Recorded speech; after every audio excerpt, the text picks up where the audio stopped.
Bienvenidas y bienvenidos al Congreso Internacional de Innovación Docente, Emprendimiento y Desarrollo Social COINDOEMDES, una iniciativa de la Escuela Internacional de Emprendimiento Social.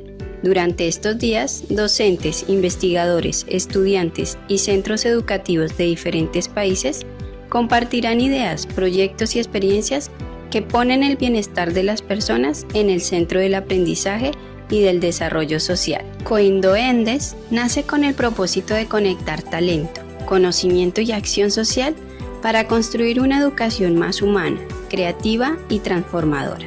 Gracias por estar aquí. Comienza COINDOEMDES. Buenos días, buenas tardes a todos, en función del lugar del planeta donde os encontréis. Bienvenidos y bienvenidas a este octavo seminario del Congreso Internacional de Innovación Docente, Emprendimiento y Desarrollo Social COINDOEMDES 2026. Ya estamos casi que terminando después de 4 días y de muchos meses de preparación. Estamos todos muy felices por el transcurso de dicho congreso y os agradecemos vuestra participación en este día tarde de hoy, jueves 11 de junio. Mi nombre es Antonio Jiménez, para quienes no me conozcan, soy el coordinador del Congreso y voy a dar paso a continuación, sin más dilación, al primer grupo participante, en concreto el grupo de niños, niñas y adolescentes, que lleva por título Huellas en Duplas de Colombia, cuya responsable es la profesora Sandra Milena Fajardo. Muchas gracias por vuestra participación. Estamos encantados de teneros entre nosotros y ya sabéis, conocéis la dinámica de participación. Disponéis de 10 minutos. Si vais a compartir pantalla, tenéis la posibilidad de hacerlo y es vuestro turno. Buenos días, mi nombre es Sara Juliet Valdés Contreras. Hoy nos encontramos en Colombia, en su capital, Bogotá. Estamos ubicados hacia el sur, en la localidad Rafael Uribe. Somos el Colegio José Martí. Hoy nos encontramos con el curso 11.1, encargados de explicarles cómo funciona nuestro emprendimiento social Huellas en Dupla. Hola, mi nombre es Alison Daniela Millán Marroquín y soy Contralora Estudiantil del Colegio José Martí. ¿Qué es Contralora Estudiantil? Es un cargo estudiantil en nuestro colegio que se encarga de estar al pendiente de los recursos. Nosotros como un curso alrededor de nuestros barrios y de nuestra localidad vimos muchos perritos en condición de calle, en condición de desnutrición y buscando comida por todo lado. Nosotros al ver esto, nosotros tuvimos mucha empatía ante eso. También al lado de nuestro colegio, casi en la entrada, hay un basurero súper grande, donde la gente, vecinos, llega y tira la basura ahí sin ver que está ahí la institución, y los perritos al ver ese basurero, también como que los llama y empiezan a buscar como comida ahí, y también con eso contraen muchas enfermedades y demás cosas, pues al ver, digamos, la necesidad del hambre, empiezan a buscar mucha comida por todo lado. Buenos días, mi nombre es Elix. Con base a lo que dijo mi compañera, nos dimos de cuenta que el pensamiento que tenemos en común, tenemos la conciencia de la situación que tienen los animales en la localidad. Y pensamos en que la oportunidad que nos dieron con el emprendimiento podía basarse por eso en ayudar a los animales, ya que son los más afectados comúnmente en nuestra localidad, son los gatos y los perros. Por eso decidimos que nuestro emprendimiento se fijara más en los animales. Buenos días, mi nombre es Johan. Nosotros nos idealizamos en Huellas en Dupla en el deporte hacia el fútbol. ¿Por qué nos idealizamos en el fútbol y no en otra área como lo es arte, danzas o política? Porque el fútbol en nuestro colegio es un deporte que nos atrae mucho, le damos mucha importancia a ese deporte. ¿Cómo hicimos lo de nuestras huellas? Semanas antes de iniciar nuestro proyecto, hicimos varias campañas pasando por los salones para que los estudiantes se pudieran inscribir a nuestras duplas. ¿En qué constan las duplas? Las duplas son una pareja que consta del portero y un pateador. Nuestras duplas las jugamos los días martes, cada 15 días, en nuestros descansos del colegio, y jugamos 8 duplas por descanso. La dupla que queda eliminada, o sea, la dupla que pierde será eliminada directamente, y la que gana pasaría a la siguiente ronda a enfrentarse contra el otro ganador. Nuestras duplas también, cuando digamos las que van pasando, Al llegar a la final, se enfrentan pues las duplas ganadoras y ahí se les dará un premio. Y bueno, ustedes se preguntarán cuál es el premio o de dónde salen los premios. Buenos días, mi nombre es Paula y como queríamos que fuera un proyecto de toda la comunidad, acudimos a nuestros docentes para que donaran para los premios y así todos los chicos se motivarán a inscribirse, haciendo así que todo nuestro proyecto fuera una gran inversión. Bueno, y yo sé que a ustedes les gustaría saber cómo funciona este emprendimiento. A través de las descripciones de las huellas de dupla, lo que hacemos para la inscripción es que cada dupla traiga una purina, ya sea para gato o para perro. Así, esa purina la utilizamos para dárselas a los perritos de las calles. Y les quería mostrar las imágenes del grupo que muestra, que entrega la comida para los perritos de la calle. Esas son algunas imágenes. Son algunas imágenes que nos muestran cuando entregamos la comida. También cómo funciona el emprendimiento, cómo generamos las ganancias. Las ganancias las generamos ya que cuando hacemos nuestras duplas ponemos accesorios para el cabello, ponemos varias cosas que de pronto los estudiantes compran a diario y que les interesa. Nuestra idea es que a medida que va creciendo el emprendimiento, sigamos poniendo más objetos para vender. También nosotros decimos como curso que el dinero que recibimos a través de eso no sea para nosotros, sino que aún así decidimos donarlo para darle más purina a los gatos y perritos de la calle. Y también nuestra propuesta nació ya que el curso 11.1, el día que empezamos a proponer cada propuesta, nos dimos cuenta que estábamos basados en la misma problemática, que eran los perritos en la calle. Entonces lo que hicimos fue reunir cada idea de cada compañero para hacer una sola propuesta. Y ahí fue que nosotros hicimos esto, que es ahorita nuestro emprendimiento social. Hola, buenas tardes en Colombia, buenas tardes en México. Mi nombre es Tuli Michelle Marchana Aguilera y soy personera estudiantil del Colegio José Martí. En resumen, nuestras duplas, como ya escucharon mis compañeros, consisten en varias campañas. Nuestro salón se dividió en cargos específicos como en campaña de recolección para darle la comida a los animales, de cómo promocionar nuestro emprendimiento, no solamente a nosotros, sino también en nuestras cuentas de TikTok y de Facebook pueden encontrar los videos en donde hemos estado promocionando cada vez las duplas. Nosotros en el momento de pensar las duplas, nos acordamos como salón y cada uno dio una idea específica. Obviamente hubieron ideas que nos gustaron a todos, pero decidimos que la mejor idea era apoyar a los animales de la calle, ya que pues nosotros tenemos que ser humanos y también pensar en ellos, ya que ellos no pueden hablar por sí solos. Y nosotros decidimos apoyarlos porque, como ya les dije, no pueden hablar y pues a ellos a veces tienen unas condiciones en donde no les favorece a ellos. También nuestras duplas, como les explicó mi compañero, cogemos nuestra cancha, la dividimos en dos, como tiene dos arcos, 4 duplas se hacen en un lado y 4 se hacen en el otro lado. También, digamos, las dos duplas que se hacen compiten y son 5 tiros que tienen que hacer cada dupla. La que va perdiendo se enfrenta con el otro perdedor de la otra cancha y los dos se enfrentan y ahí queda un eliminado. Como ya les dijimos, alcanzamos a hacer dos rondas por descanso. Entonces juegan 8 y después de 10 minutos juegan otros 8, entonces jugarían 16 duplas en total. También estamos acordando con nuestros profesores de educación física que se pueda agilizar el proceso de las duplas, ya que los niños acá, como ya les explicó mi compañero, les son amantes muy al fútbol. Acá en nuestro colegio se representa también porque hay muchos estudiantes que les encanta jugar fútbol. Entonces, para agilizar el proceso y de que los niños no se desesperen, pues decidimos hacerlo estamos pensando hacerlo cada 15 días, pero las 2 canchas que tenemos disponibles acá en nuestro colegio. También en nuestro colegio, nuestros compañeros y nuestras compañeras que hacen el proceso de darle la comida a los animalitos, van a los diferentes puntos también cada 15 días o cada 8 días a dar la comida que se merecen los animales. Como le mostró mi compañera Sara, las imágenes de que se les da la comida a los animales. Eso también, digamos, también le estamos pidiendo, como ya les dije en nuestras cartas de tipo, le pedimos ayuda a la comunidad para que también nos ayude.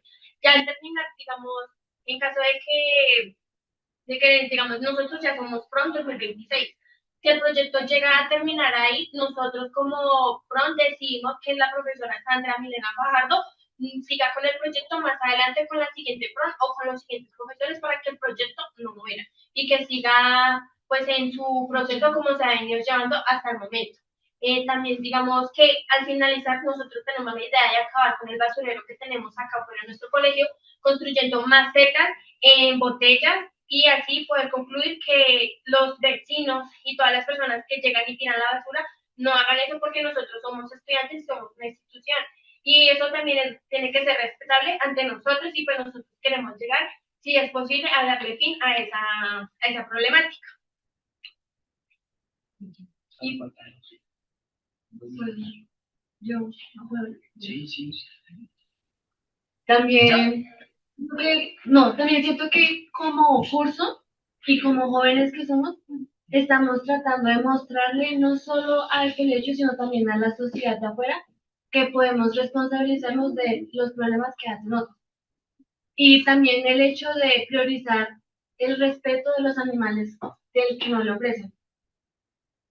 Y pues también acá, como ya les dijimos, los profesores, los docentes también nos apoyan mucho en nuestro proyecto, ya que somos un curso muy unido. Y acá en nuestra institución también tenemos animalitos que nosotros mismos también nos encargamos de cuidarlos y alimentarlos de la manera que se debe, ya que pues nuestro proyecto, como se ve, son duplas y pues las huellas que se refiere a los animalitos y que es lo que queremos concluir con ellos, que tengan un buen bienestar y que nosotros como comunidad les ayudemos a ellos a tener una vida mejor y que pues sean también, digamos, ser humanos nosotros con ellos también.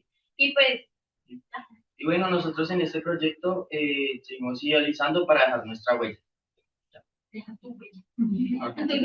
Sí, digamos. Sí. Deja apenas.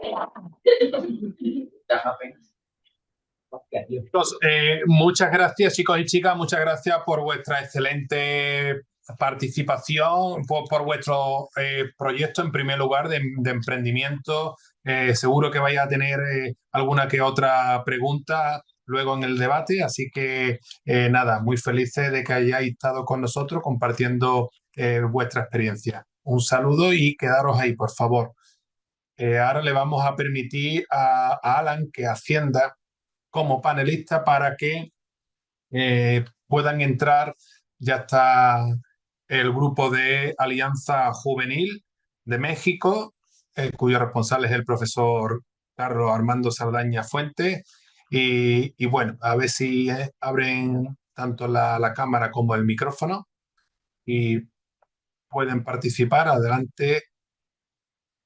Creo que voy a poner un video. Procurad de que esté activado el sonido también en la función de compartir. Cuando queráis podéis empezar. Muchas gracias por vuestra participación. Tenemos un poquito de dificultades, lo hacemos a capela. Nosotros somos Alianza Juvenil, un grupo creado para los jóvenes que traen ideas y propuestas en nuestra comunidad. Nos enfocamos en ayudar a comunidades vulnerables, a jóvenes que se encuentran con carencias, que tienen poca visibilidad en nuestro entorno. Y aquí les ayudamos a darle una mejor visibilidad a sus ideas, ¿no? Darles participación. Llevamos 9 meses de nuestra creación y hemos logrado grandes cosas, como lo mencionaba. Hemos entregado en series de primera necesidad a comunidades vulnerables como Santa María del Monte, que es una región aquí muy vulnerable. En una festividad que sí es Día de Muertos, muy importante aquí en México, hemos hecho actividades deportivas con los niños, hemos entregado juguetes, ropa y cosas que los vayan ayudando, ¿no? Y hemos tenido una participación constante en beneficio social con la misión de despertar la conciencia, la empatía y esa chispa que le da a los jóvenes de seguir cada día adelante, ¿no?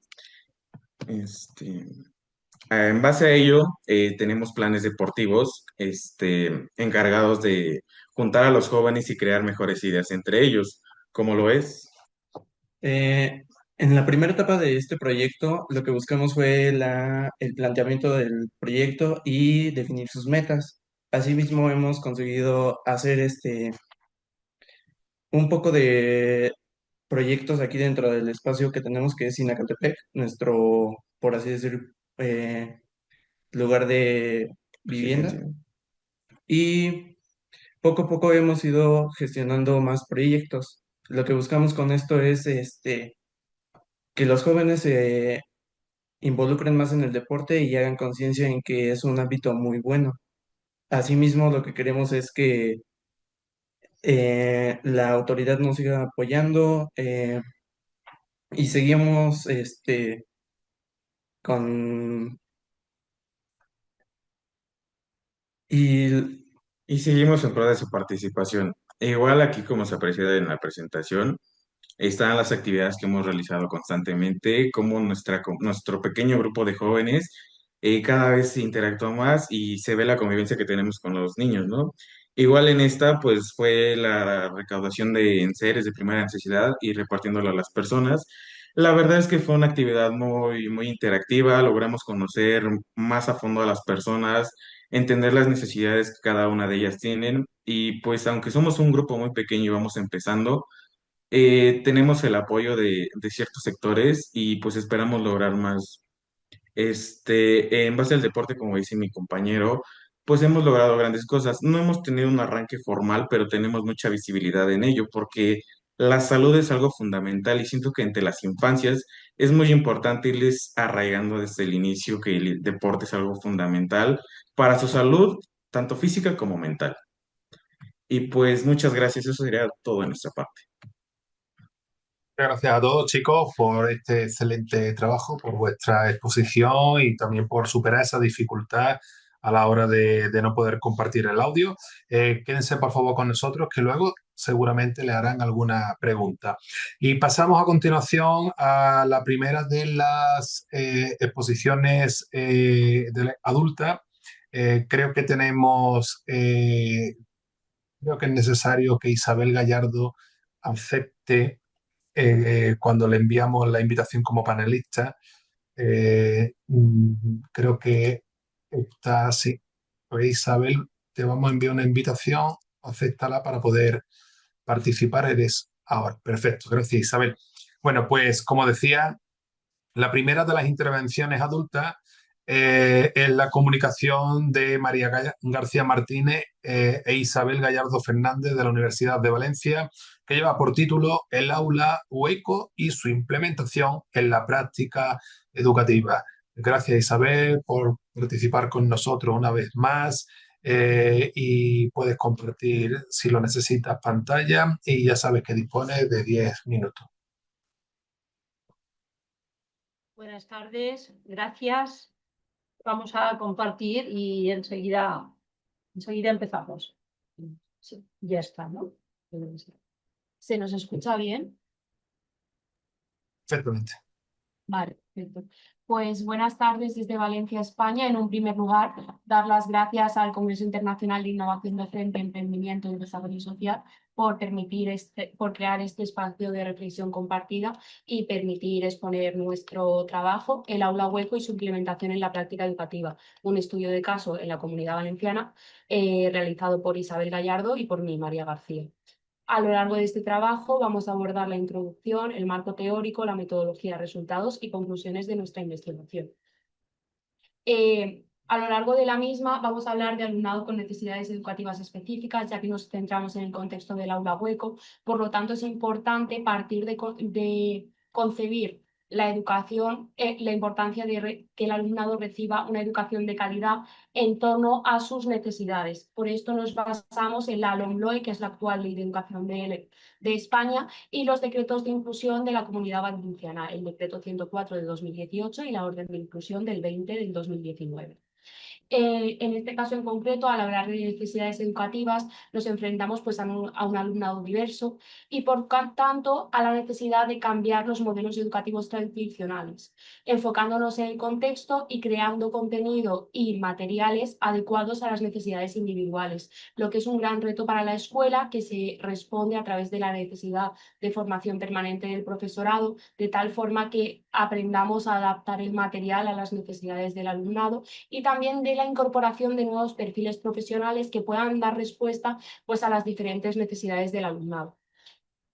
Concretando un poco más en el marco teórico, el aula hueco es una medida específica de la Comunidad Valenciana, que es una unidad específica en centro ordinario en la que acude un ratio de 9 alumnos con necesidades educativas específicas. Se encuentra tanto en el Colegio de Educación Infantil y Primaria como en el Instituto de Educación Secundaria Obligatoria. Y este alumnado no solo acude a este aula hueco, sino también tiene inclusiones dentro de un aula de referencia de niños y niñas de su edad. En concreto, durante esta investigación nos centramos en un aula hueco que se encuentra en un instituto de educación secundaria obligatoria. Pues bueno, cabe destacar que es un momento evolutivo caracterizado por el cambio, y no solo eso, sino también pues, que el niño se enfrenta a diferentes retos a nivel físico. En este caso, hablamos de la escuela como un espacio inclusivo que permite el acceso a un alumnado diverso con diferentes necesidades educativas, como puede ser el caso del TDAH, el trastorno del espectro autismo, la discapacidad intelectual. Una presencia, participación y progreso del alumnado no solo en el contexto del aula hueco, sino también en el contexto del aula ordinario, considerando la diferencia una oportunidad de aprendizaje. Abordando la metodología de este trabajo, nos centramos en un enfoque cualitativo, más concretamente en un estudio de caso, en la provincia de Valencia, en un barrio con un nivel socioeconómico medio-bajo. Estamos trabajando con un alumnado que tiene una gran cantidad de necesidades y que requiere de medios como terapia o unos recursos concretos que no siempre son posibles en el contexto de este trabajo. Del mismo modo, el aula en concreto tiene 9 alumnos, 6 chicas y 3 chicos, con edades comprendidas entre los 14 y los 17 años, que además de acudir al aula hueco, como he comentado con anterioridad, también van a un aula de referencia. Dentro del aula hueco contamos con 2 profesores de pedagogía terapéutica, uno de audición y lenguaje. Ninguno de ellos tiene plaza fija dentro del centro.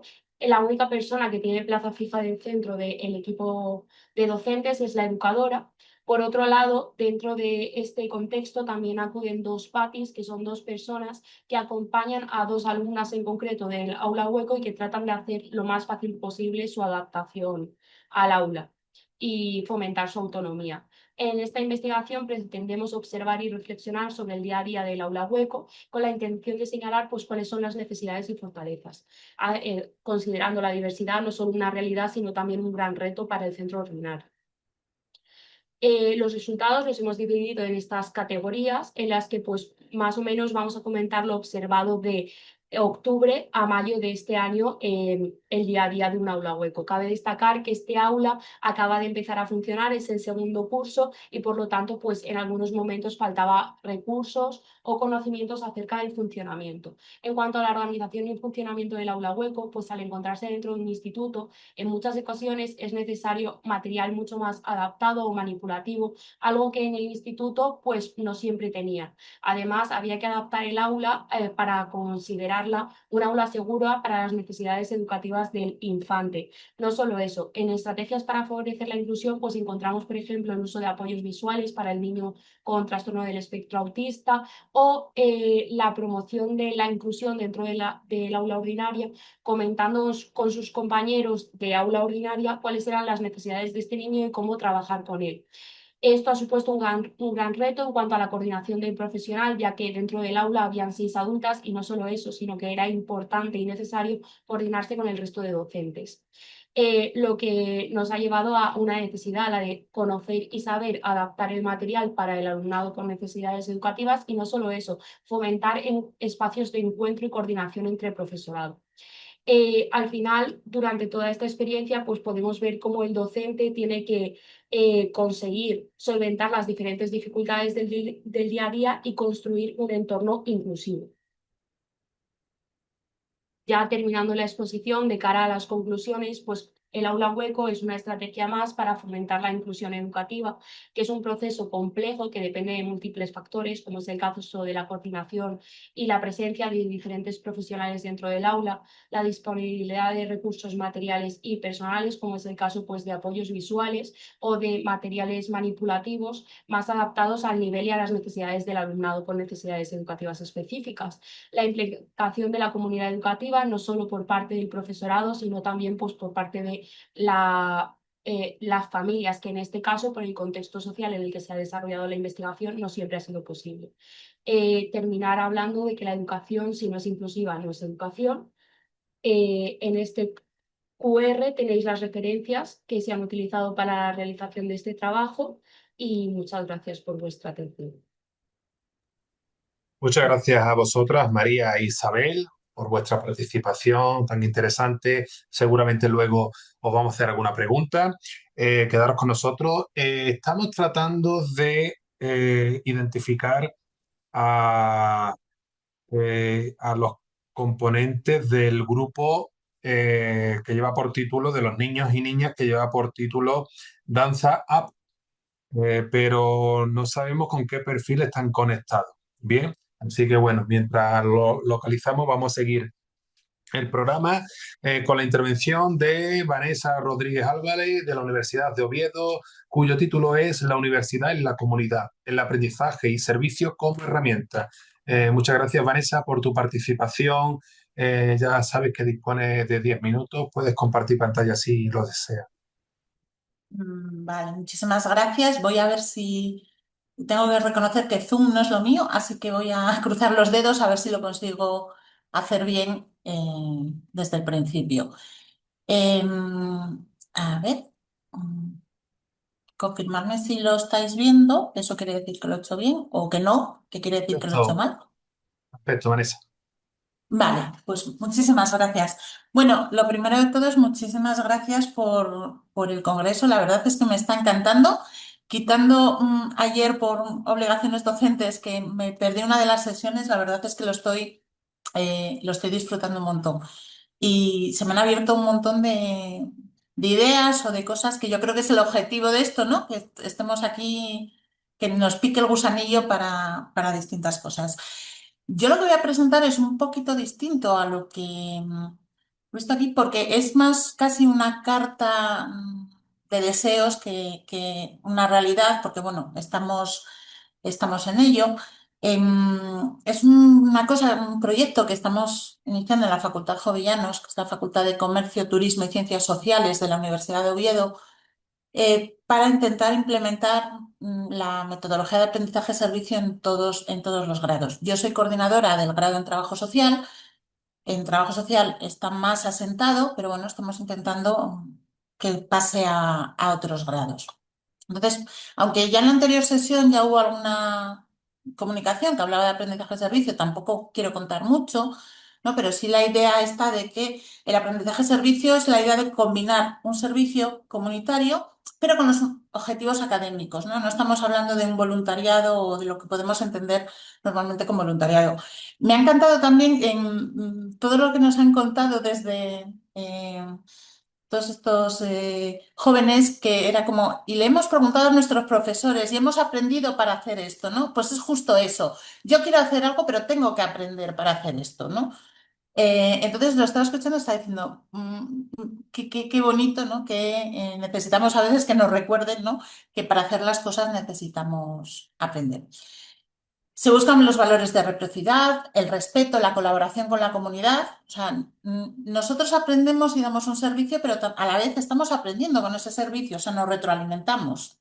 Es la idea de aprender haciendo, que también coincide con lo que escuché pues, en la anterior sesión, por ejemplo, que decía la compañera de la Universidad de Alcalá, ¿no? Que a veces se ve dentro de clase, ¿no? Los distintos tipos, alumnado que nos viene más sensibilizado en unos temas y otros que menos, y otros que no saben en qué sentido van, ¿no? Pues el ver la realidad y que no sea, o la sensación que tenemos nosotros, que no sea sentar cátedra y decir, esto es así porque yo os lo digo, ¿no? Sino acompañarles a descubrir cómo son las cosas y eso creemos que les ayuda mucho a formarse como profesionales y también a formarse como personas, que es una de las cosas que busca la universidad, ¿no? No solo formar como profesionales, sino también como personas.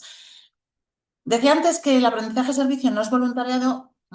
Bueno, esta tabla, que es bastante típica cuando se habla de aprendizaje-servicio, ¿no? Es que necesitamos un servicio, pero necesitamos que haya un aprendizaje. Si es un servicio, es un aprendizaje detrás, está muy bien, pero no es la idea de aprendizaje-servicio. Y bueno, como universidad, ¿no? Como centro educativo, pues no nos podemos olvidar tampoco de la idea del aprendizaje. Para los que no conozcáis esta metodología, pasas muy rápido.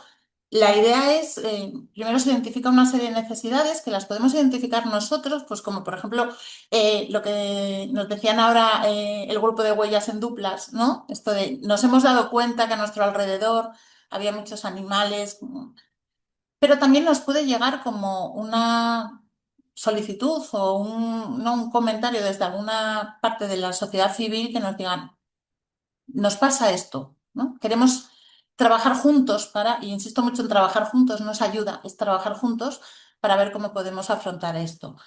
A partir de ahí se diseña ese servicio que se va a hacer para atender a esa necesidad y ese trabajo en red, porque es muy importante en el aprendizaje-servicio la idea de trabajar juntos, en red, que no es una cosa individual. Es necesario identificar qué aprendizajes son necesarios para no caer en lo que veíamos antes, ¿no? Que sea un servicio, pero que no haya aprendizaje detrás. Por lo tanto, es muy importante una evaluación al final, ¿no? Y es verdad que tenemos que quitarnos esta idea de muchas veces que evaluación, ¿no? Parece que nos van a decir si lo hacemos bien o mal. Y no, es una evaluación para aprender. Y lo que para mí es más importante de todo el proceso de aprendizaje-servicio es que tiene que haber una celebración al final, una difusión de los resultados. Porque no es una cosa que nos quedemos para nosotros de ya he cumplido el requisito, vamos a pasar a la siguiente, ¿no? Entonces, la celebración además creo que es muy agradable para todos, ¿no? Poder pararnos un poquito a celebrar que estamos haciendo las cosas, ¿no? Porque a veces se nos olvida, parece que nos estamos fustigando a nosotros mismos.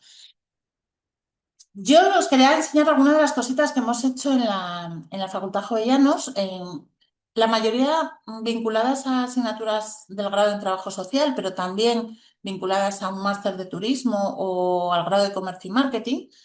Os voy a pasar muy por arriba porque luego voy a hacer aquí publicidad de la página web donde podéis tener más información, ¿vale? Pero Alumnado de Trabajo Social ha hecho vídeos para sensibilizar sobre la historia del pueblo gitano a petición de la Asociación Gitana de Gijón, en Asturias. Han hecho páginas web con información para facilitar o dar información sobre la homologación de estudios a petición de asociaciones de migrantes latinoamericanos. Han hecho páginas web sobre cómo es el acceso a sanidad a petición de asociaciones de ciudadanos africanos. Han colaborado con asociaciones vinculadas al sufrimiento mental para sensibilizar, ¿no?, la celebración del Día del Orgullo Loco. Han hecho vídeos para sensibilizar sobre distintos aspectos que al final nos atraviesan a todos, pero que digamos que les puso sobre la pista, por decirlo de alguna manera, la ONG Farmamundi, sobre sinhogarismo, sobre la migración, sobre la depresión. Han hecho campañas, exposiciones fotográficas y en los últimos años lo que están haciendo es una revista que se llama Trabajo Social a tu lado. Yo desde aquí, es una revista que está online. Os recomiendo a todos que la busquéis en Google, en que vinculado principalmente a la Asociación Farmamundi, pero luego, perdón, a la ONG Farmamundi, pero también a otras entidades del territorio, principalmente centradas en Gijón, analizan distintos aspectos que resultan de interés y buscan sensibilizar a la población, un poco en la línea de lo que contaban antes, ¿no? Para los que están más indecisos, darles información veraz para que, bueno, ayudar a la gente a que cada uno llegue a sus conclusiones, pero que por lo menos la información sea veraz. En otros estudios también, pues dentro del máster de turismo, bueno, Asturias está formada por municipios que son pequeños y además como estamos muy despoblados, ¿no? Pues son municipios que tienen poca población y por tanto poca financiación.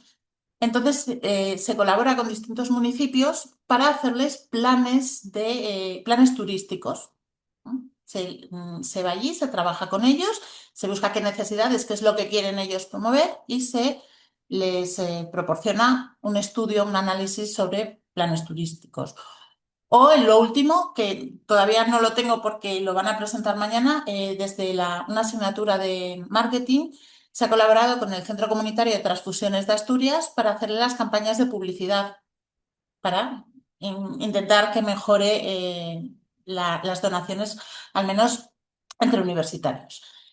Como decía, la mayoría lo hemos hecho en trabajo social, entonces nosotros decíamos, es que esto no es una cosa de trabajo social, o sea, que está muy bien en trabajo social, pero sí que queremos que otros grados se descubran o se abran a esta metodología. En la Universidad de Oviedo no estaba muy extendida. Sin embargo, en otras universidades, pues, universidades gallegas, y digo gallegas porque bueno, nos quedan más cerca, o de León, sí que estaban en varios estudios, en distintos grados. Entonces, lo que hemos hecho o hemos intentado es promocionar esta metodología dentro del grado. Por tanto, estamos muy orgullosos de la campaña publicitaria para el centro de donantes, porque nos lo tomamos también como un triunfo nuestro, que hemos conseguido que le entren ganas a otros grados de hacer estas cosas.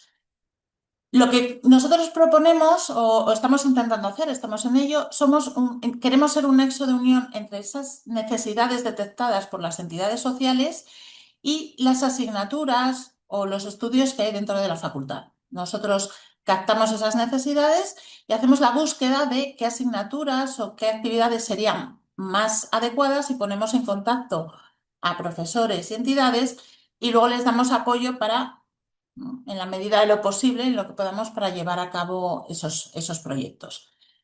Aquí es donde decía que voy a hacer, no extiendo mucho, pero esto está dentro de la página web de la Facultad Jovellanos. Si buscáis en un buscador y ponéis Facultad Jovellanos Uniobi Innovación Docente, ya os sale directamente esto. Y aquí tenéis más información sobre lo que es el aprendizaje servicio, lo que hemos hecho, lo que no hemos hecho. Se puede entrar a esto que os contaba de vídeos, revistas y demás. ¿Cómo hacemos este apoyo? Y ya con esto casi termino. ¿Cómo hacemos este apoyo para los profesores que hemos liado y que les hemos dicho que se animen a hacer aprendizaje-servicio? Pues hemos hecho este año, es el primer año que estamos con esto, 3 talleres principales. Uno sobre objetivos de desarrollo sostenible, ¿no?, haciendo un mapa colectivo de los retos y vinculando esos mapas a los objetivos de desarrollo sostenible, para que ¿no?, todo el mundo sea capaz de visualizar y de relacionar estas actividades más pequeñas que hacemos con unos objetivos que son mucho más globales, muy necesarios, pero que como todos podemos colaborar con ellos. Hemos hecho talleres sobre derechos humanos para conseguir o intentar distinguir las 3 titularidades clave, ¿no?, titulares de derechos, de obligaciones y de responsabilidades, y saber dónde nos colocamos cada uno en cada momento. Y también hemos trabajado la interseccionalidad, ¿no?, como diversos ejes de desigualdad, un poco en la línea también de lo que decía la compañera de Alcalá, que a veces, ¿no?, nos cuesta identificar la desigualdad, ¿no? Hay desigualdades que identificamos muy claramente, pero otras se nos escapan un poquito más. Y con esto termino porque no tengo conclusiones, porque por suerte, y sí que lo considero una suerte, es un trabajo que está en progreso y esperamos que, pues, estoy segura que va a haber más congresos y que dentro de cada año vamos a poder ir contando las novedades, ¿no?, y cómo esto va creciendo, y esperamos que en unos años podamos decir que no solo se ha instaurado de forma muy estable en la facultad, sino que se ha extendido al conjunto de la Universidad de Oviedo. Pues muchísimas gracias. Gracias a ti, Vanessa, por este trabajo, por este ímpetu que muestras en esto del aprendizaje de servicio, del emprendimiento. Bueno, estamos ahí muy conectados, seguramente que luego dará lugar para el debate alguna que otra cuestión.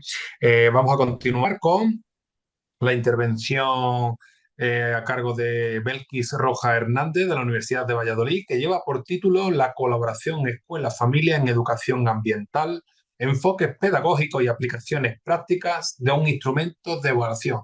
Muchas gracias, Belkis, de nuevo por estar con nosotros. Ya sabes cómo funciona. tienes 10 minutos. Bien, Gracias. muchas gracias.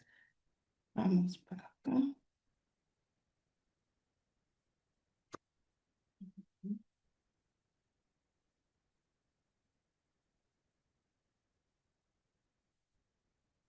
Bien, bueno, nuestra intervención se nombra la colaboración escuela-familia en educación ambiental, enfoques pedagógicos y aplicaciones prácticas de un instrumento de evaluación que acabamos de publicar en la revista americana de conducta científica, que bueno, se encuentra indexada en bases de datos y bueno, ya estamos recibiendo bastantes referencias o citaciones con respecto a este instrumento.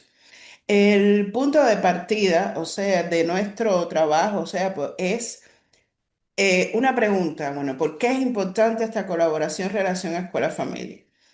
Lo primero es que la escuela no puede trabajar la sostenibilidad en solitario. Los hábitos ecológicos se consolidan en el hogar, o sea, si la familia no acompaña, el impacto es limitado. Para desarrollar el instrumento, nosotros trabajamos con 531 participantes. Nos referimos entonces a 312 docentes de escuelas primarias y de infantil y 219 familias de diversas regiones de España. Nuestro objetivo era crear una herramienta que fuera rigurosa, válida, validada, que pudiera usarse tanto para diagnosticar como para mejorar la relación escuela-familia. Y tenemos un dato que resume la calidad de este instrumento desde un primer momento. Estamos hablando de un alfa de Cronbach global de un 0,91, bastante cercano a 1, lo cual muestra la alta fiabilidad del instrumento. El instrumento se organiza en 4 dimensiones. Una primera dimensión que mide las estrategias y la comunicación que se establecen entre las escuelas y las familias. O sea, responde a la pregunta, ¿cómo habla la escuela con las familias sobre y acerca de la sostenibilidad?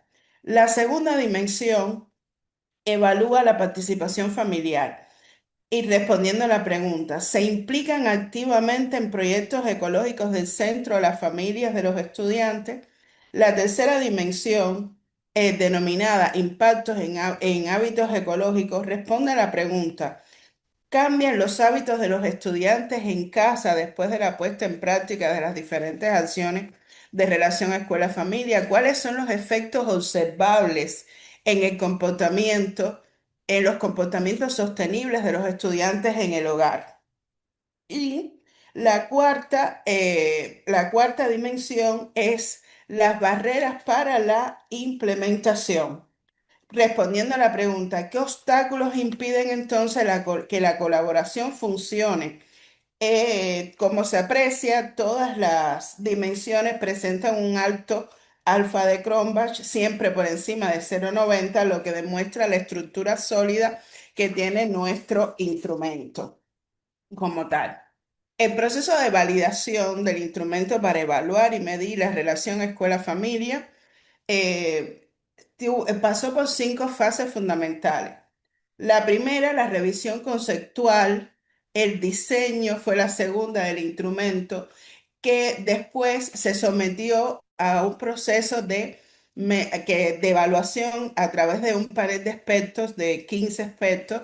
Utilizamos el método Delphi fundamentalmente, buscando una paridad entre los años de experiencia de los diferentes investigadores, también de género, y se aplicó el instrumento, como acabo de mencionar, en 531 participantes con un análisis factorial, que fue lo que confirmó al final la consistencia y la fiabilidad de la estructura del instrumento. Podemos entonces referenciar que el proceso, los datos de ajuste son los que se ven fundamentalmente en la pantalla. Hablamos de un índice de Kaiser-Meyer cercano a 0,8841, un índice de ajuste comparativo de 0,94 y la raíz del error cuadrático, que en medio de aproximación también fue alto, de 0,062. Todos dentro de los criterios de calidad establecidos, por lo cual nos lleva a decir que no es solo un cuestionario, es un instrumento científicamente validado.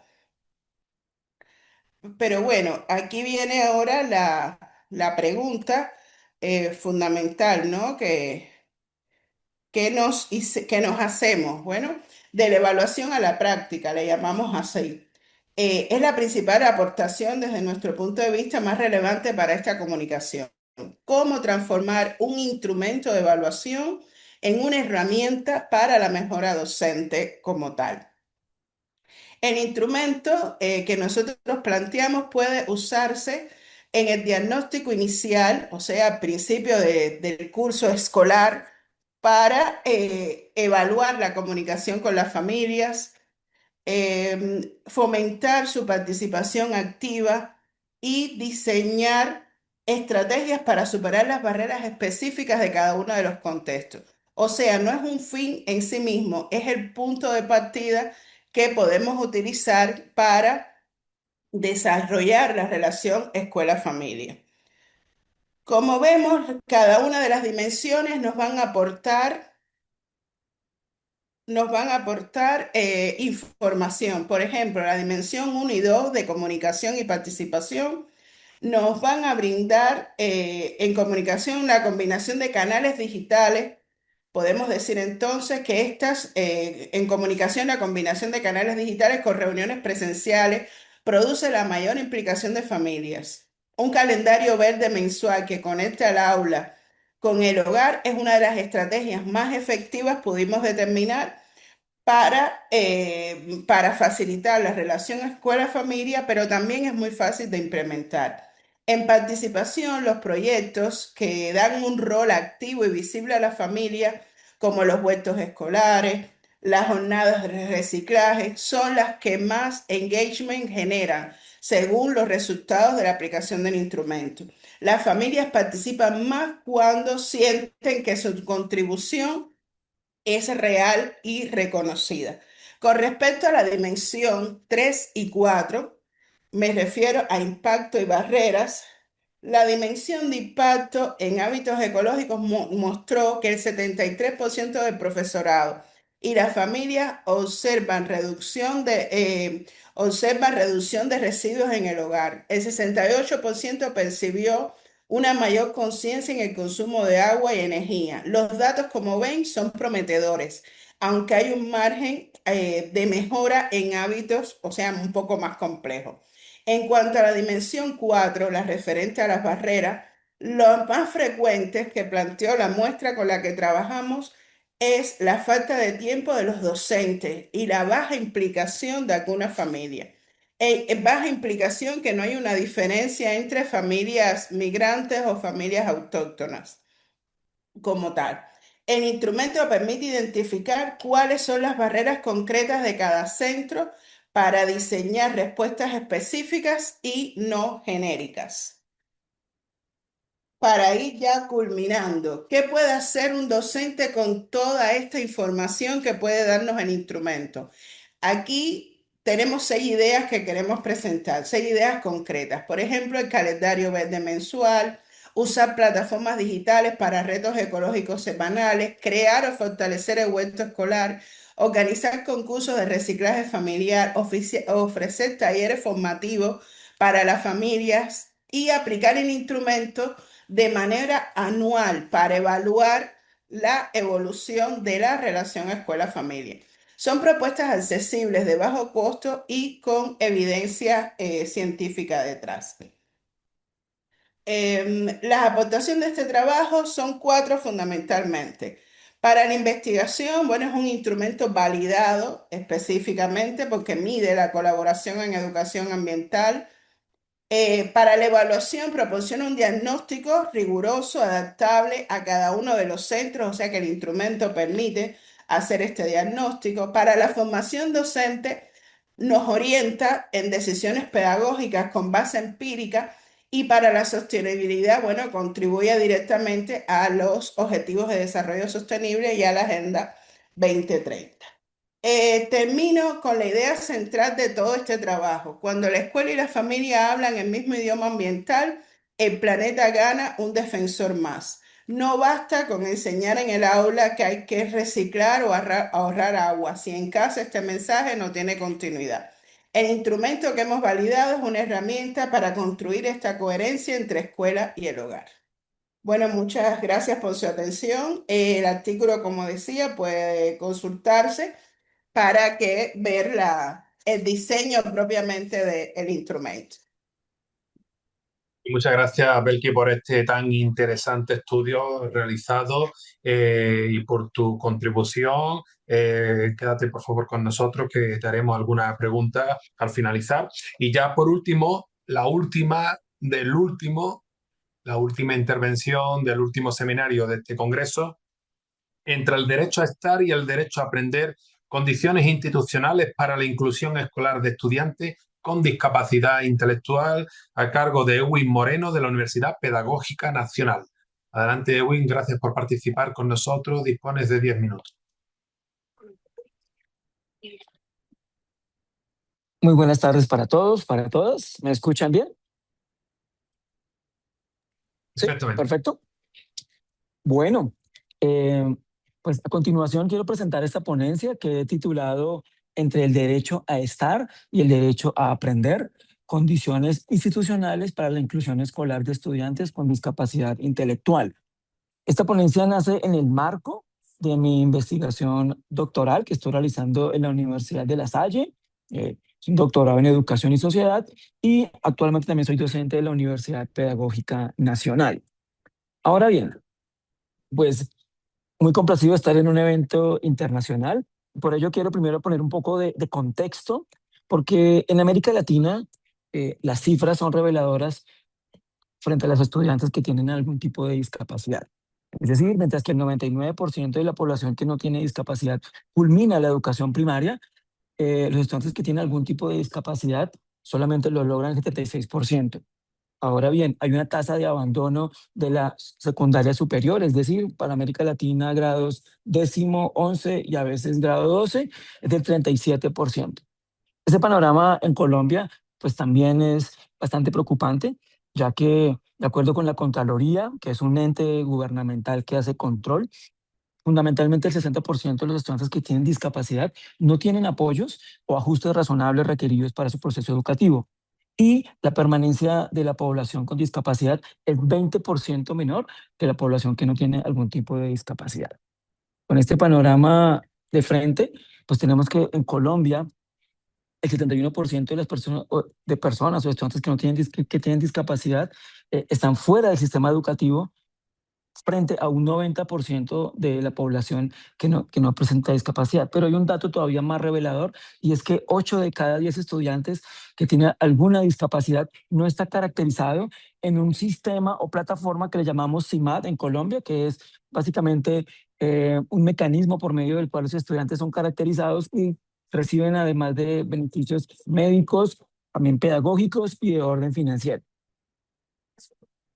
Ahora bien, he presentado hasta aquí la palabra o la configuración de discapacidad en general. Sin embargo, en el marco regulatorio colombiano se consideran diversas discapacidades, seguramente como también en otros países: la discapacidad socioemocional, la discapacidad físico-motora, la discapacidad sensorial, la neurodiversidad, que obviamente no es considerada una discapacidad, sino una condición.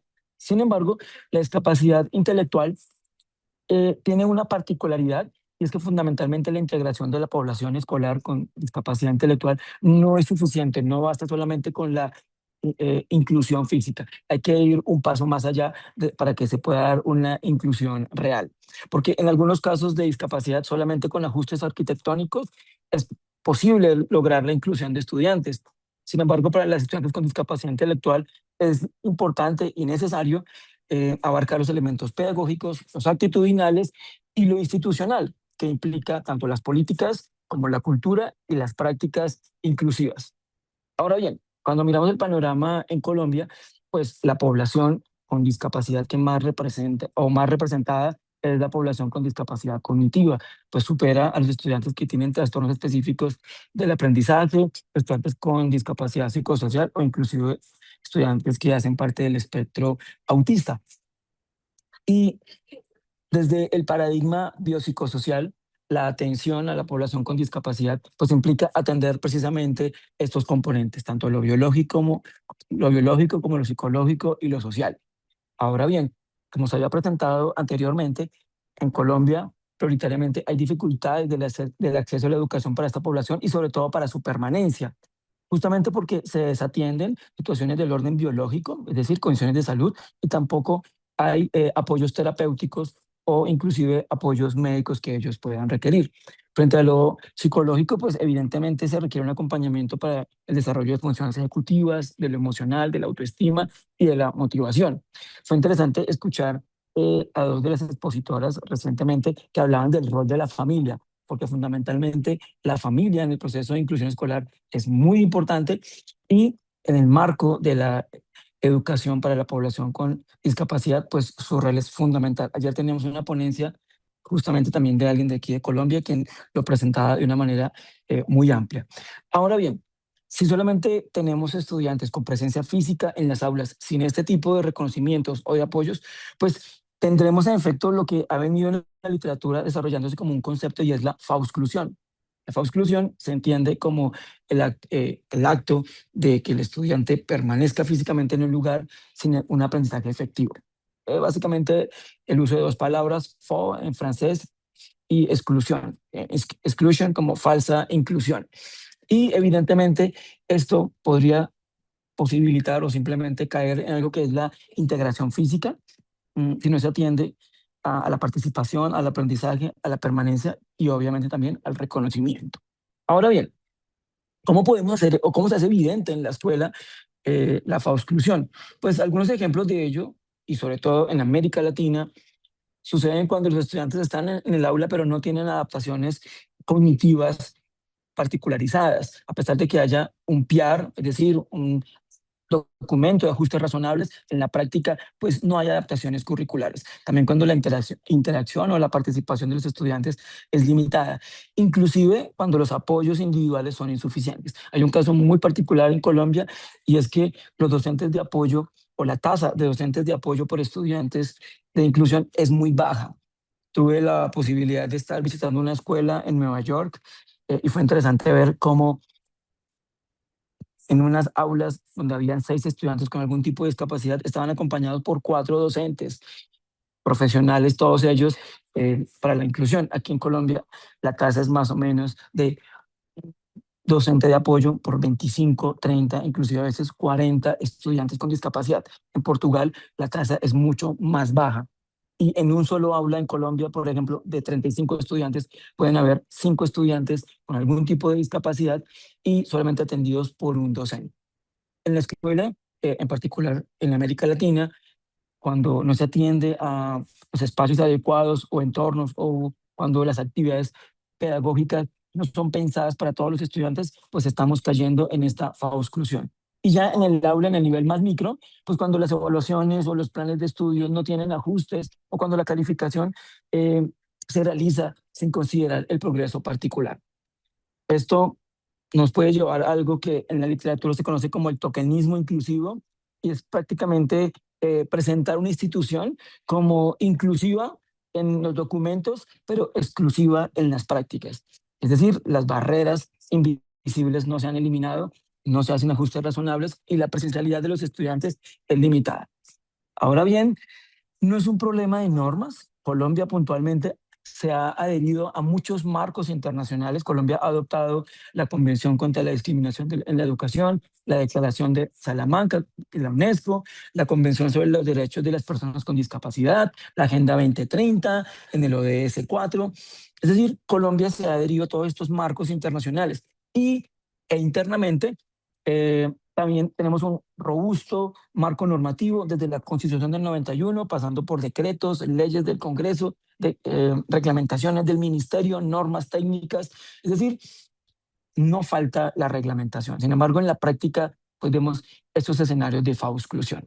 Entonces, la investigación doctoral, desde un enfoque IAD, análisis de desarrollo institucional de Elinor Ostrom, lo que busca es establecer en los niveles macro, meso y micro cuáles son esas condiciones que posibilitan evidentemente la inclusión. Entonces, tenemos en el nivel macro una norma actual que evidentemente prescribe el acceso, la permanencia, los ajustes, docentes de apoyo para la inclusión, como lo mencionaba anteriormente, la coordinación intersectorial entre los diferentes ministerios, y seguimiento a las trayectorias escolares. Sin embargo, en la práctica no hay indicadores que puedan medir más allá de la matrícula o la deserción, como lo mostraba al inicio, o tampoco hay indicadores que puedan medir los apoyos recibidos por los estudiantes o la participación en las aulas de ellos, ni siquiera un aprendizaje efectivo, porque por ejemplo en Colombia las pruebas que se hacen a nivel nacional ni siquiera tienen ajustes razonables, simplemente lo que hacen es una reducción de la cantidad de preguntas. Entonces, en el nivel macro habría que indagar cuáles son esos elementos que permiten visibilizar una inclusión o una fausclusión. Ahora bien, en el nivel meso, pues este es el nivel relevante porque es un nivel bisagra en el cual se interacciona pues todos los esfuerzos gubernamentales, pero posiblemente haya una descoordinación entre los entes macro y los niveles territoriales. Por ejemplo, inclusive también en la precariedad laboral. Los docentes de apoyo que yo mencionaba hace un momento ni siquiera tienen un contrato indefinido en la mayoría de las veces. Son contratos por prestaciones de servicios y no están adscritos a la carrera profesional como los docentes de planta. Ahora bien, hay un fenómeno que está sucediendo en Colombia, particularmente en Bogotá, en la capital, y es el desmantelamiento de las aulas de apoyo pedagógico, es decir, aulas transitorias por medio de las cuales algunos estudiantes están haciendo un proceso de tránsito al aula regular. Y finalmente, pues un desprendimiento de los recursos, tanto financieros como cognitivos. Ya en el nivel micro, lo que este proyecto de investigación doctoral, pues vamos en el segundo año de 3. En el siguiente año empezaremos a recoger un poco de información al respecto. Pues intentaremos indagar en lo micro, en el aula, qué es lo que sucede realmente allí en ese espacio donde la política se pone en práctica. Y la literatura describe que hay actitudes frente a la inclusión. Sin embargo, para este proyecto de investigación se realizó un cuestionario de evaluación de formación del profesorado para la inclusión, que también mide las actitudes de los docentes. Y es interesante cómo la mayoría de profesores mm, tienen actitudes muy positivas hacia la inclusión. Sin embargo, refieren que su formación inicial para la inclusión es muy baja o muy precaria. La mayoría se ha hecho formación, digamos, por convicción, procesos de autoformación, y están dispuestos digamos, a formarse aún más sobre la educación inclusiva. Sin embargo, todavía hay unas concepciones frente a la inclusión que había que poderse atender.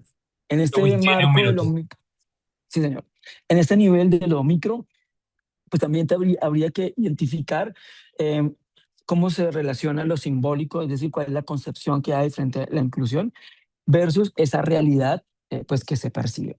Finalmente, pues quiero dejar esta idea, y es que la inclusión no es algo que se pueda decretar, no es algo que simplemente baja de forma vertical desde la norma a las aulas o a la práctica, sino que se construye institucionalmente por actores que interpretan la norma, que tensionan la norma, que discuten la norma, pero que aplican algo que me parece interesante, un concepto es la difracción de la norma, es decir, pasa por esos actores un proceso de negociación que luego es aplicado efectivamente en las aulas.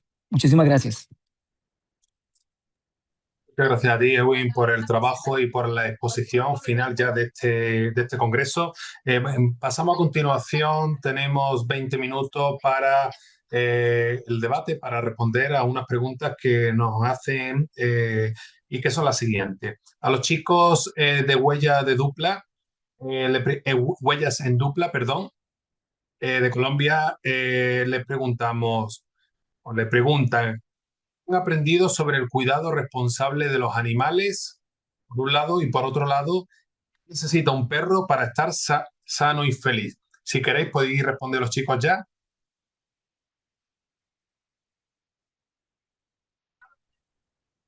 Bueno, para nosotros, algo importante para nosotros, poder ayudar a los perros, más allá, pues obviamente necesitan unos cuidados específicos que no le podemos dar. Pero nuestra idea, la idea de nuestro proyecto, es dar todo en nosotros para intentar, así sea, poner un poquito para que puedan tener la mejor situación. Obviamente no es que ya tengamos la capacidad de sacarlos de la situación de calle, pero hay que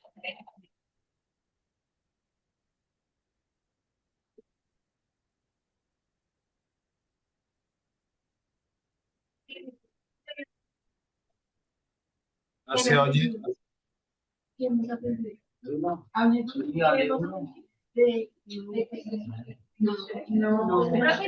puede repetir la segunda pregunta? Qué pena. Mira, os la voy a repetir, pero agradecería que la persona que vaya a responder se levante y se acerque al lugar donde está el micrófono para que se escuche con más nitidez. Gracias. La pregunta es, ¿qué necesita un perro para estar sano y feliz?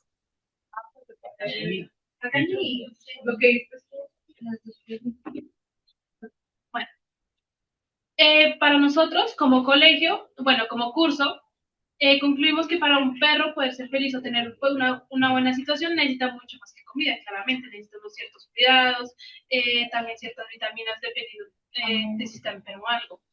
Pero lo que nosotros pudimos hacer, lo que nosotros estamos intentando, es una de estas cosas, es intentar darles comida, que obviamente no los va a sacar de situación de calle, pero algo de su vida pues logra mejorar un poquito. Muchísimas gracias por la respuesta. Ahora a los chicos de Alianza Juvenil de México os preguntan qué os ha aportado vuestro proyecto. Imagino que qué os ha aportado a nivel personal vuestro proyecto.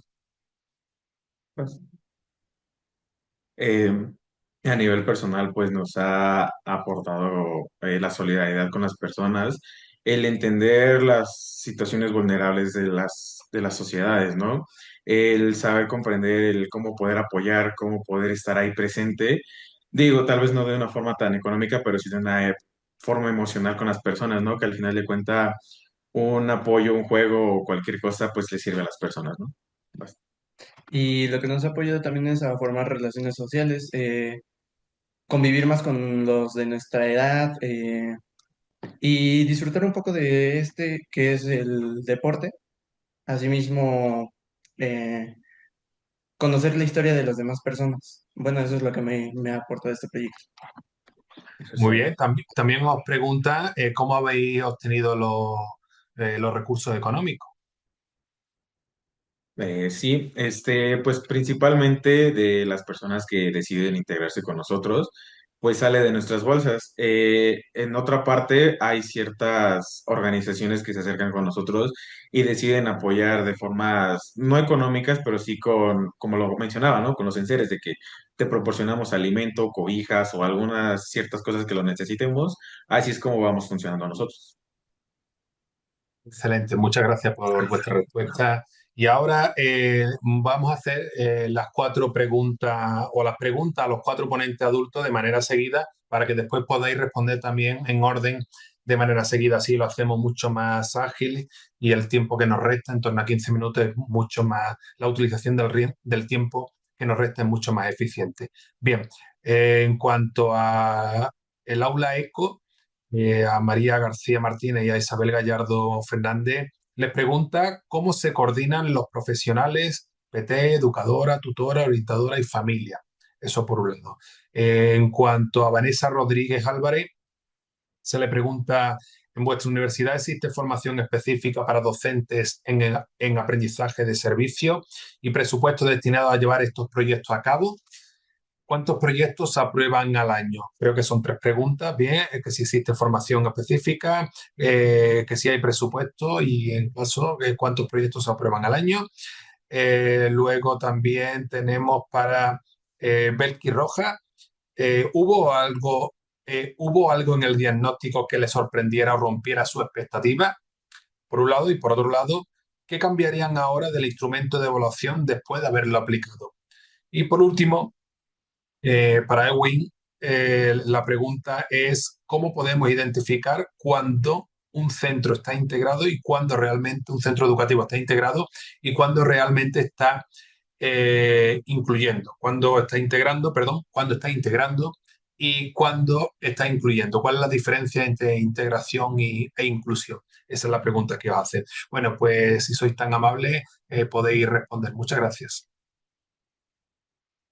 Sí, creo que si lo queremos hacer por orden, pues empieza María, puede empezar María e Isabel. Sí, pues empezamos. A ver, nos planteabais cómo se coordinan los profesionales, ¿no? En general, los profesionales del aula hueco y del aula de referencia, ¿no? Sí. ¿Os referíais a eso? En principio, vaya por delante que la que ha estado en ese aula hueco es María, ¿no? Y por eso ella tiene esa soltura, ¿no?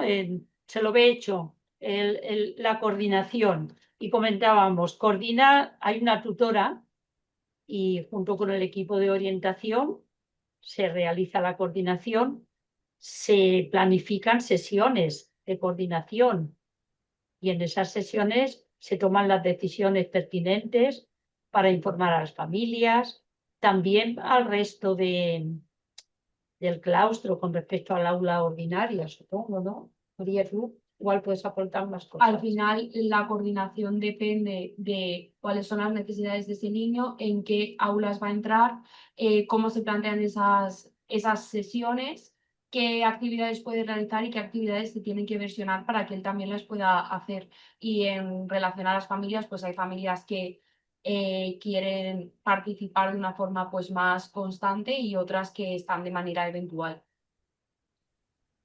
Todo depende mucho también del contexto donde viven esos niños, del tipo de familias y de las necesidades que tienen. Porque en la escuela pública tenemos alumnos que tienen necesidades ya en su núcleo familiar muy importantes, aparte de las condiciones psicológicas que les haya tocado, ¿no? O del deterioro, ¿no? Pero realmente, pues la escuela no está sola, necesita de la familia, del contexto, del territorio en sí. Y tampoco es fácil dependiendo de la formación del profesorado. Como decía María en la exposición, esta es un aula de reciente creación, con lo cual es un proceso de aprendizaje que hay que ir trazándolo, ¿no? No sé si María quiere comentar alguna cosa más. Claro. Pues nada, encantado con vuestra respuesta. Muchas gracias. Si te parece, Vanessa, continúas tú.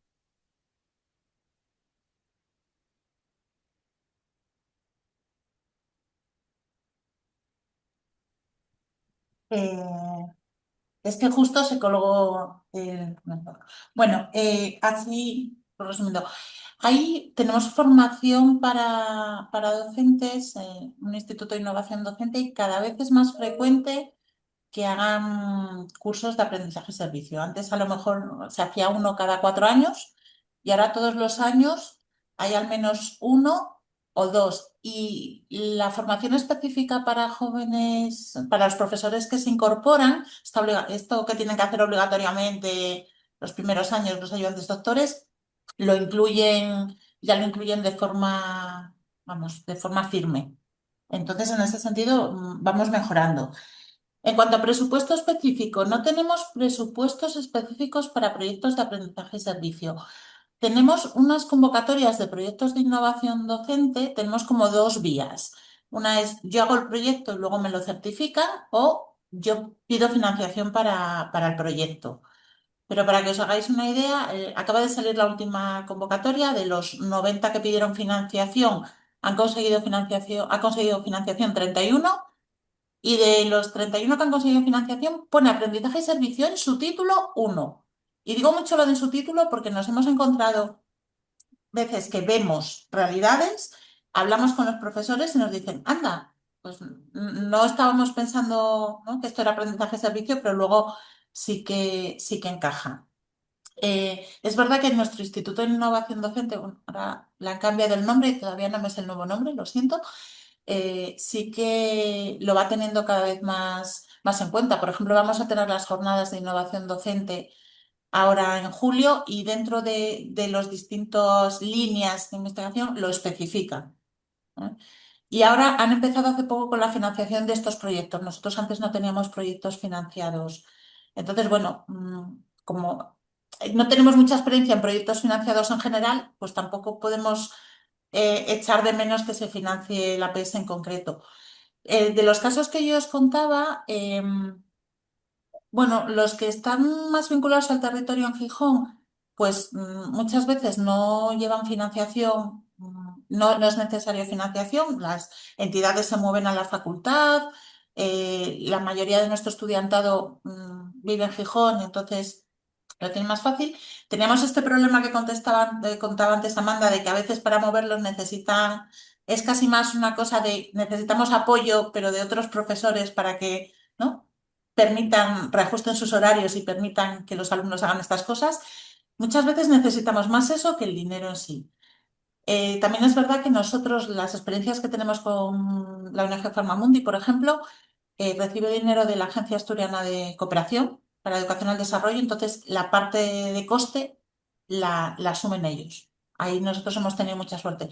Pero hay muchas entidades que tienen dinero de administraciones para proyectos de este tipo y lo que falta es que sepan, ¿no?, que se conecten las dos partes.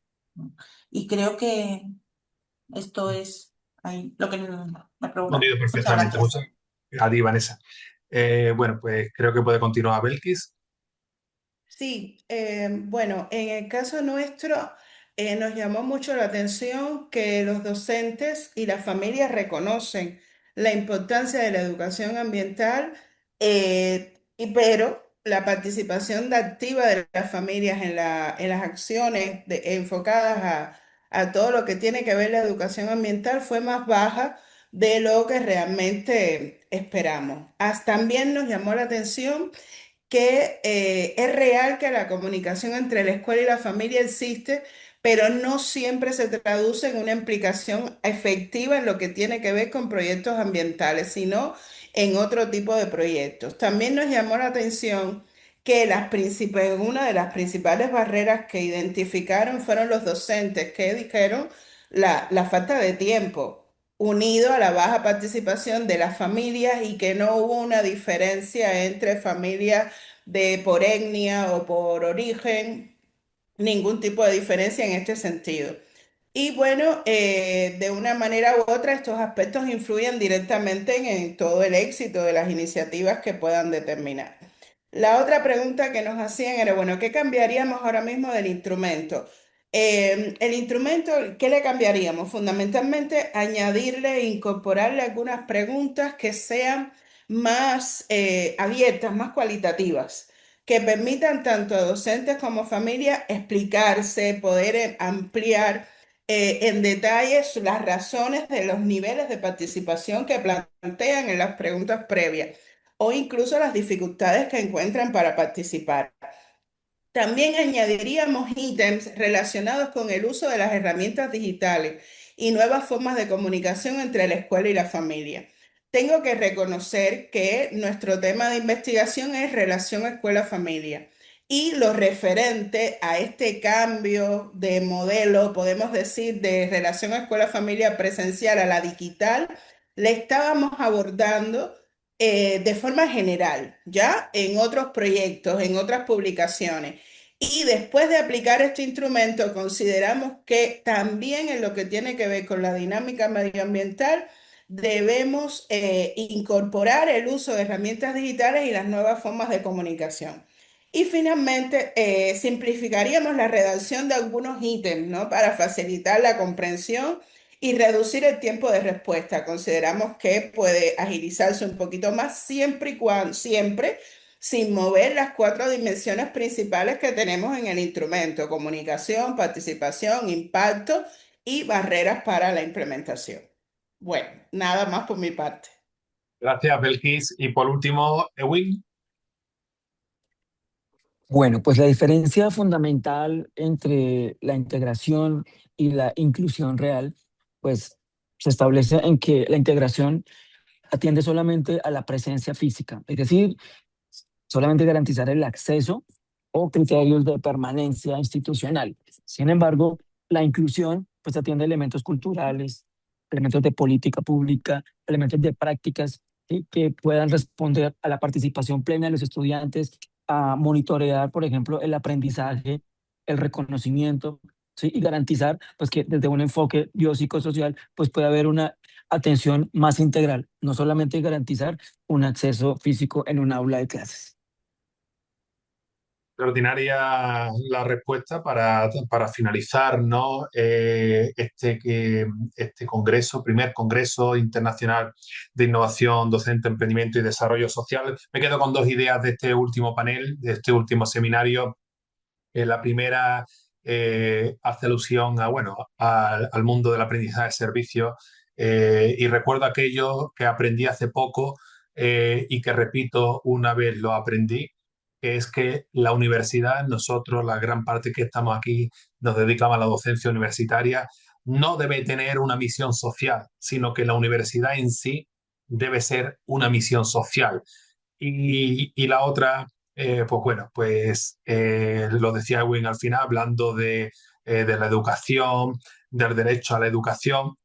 Dice mi gran maestro Miguel Ángel Santos Guerra que los niños y niñas no tienen derecho a la educación, sino que tienen derecho a tener éxito en la educación. Y ese yo creo que tiene que ser nuestro compromiso. El derecho a la educación, si no hablamos de estándares de calidad, ¿verdad?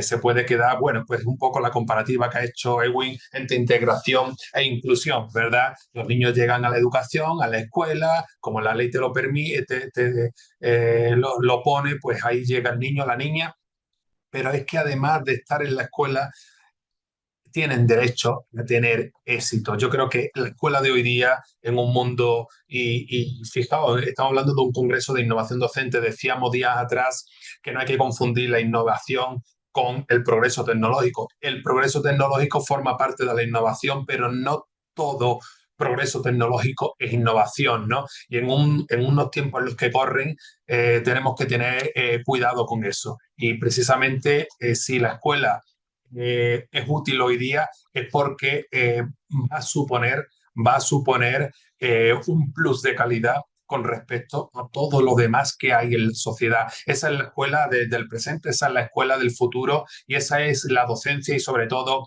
la innovación, ¿no? Un cambio que siempre debe generar una mejora.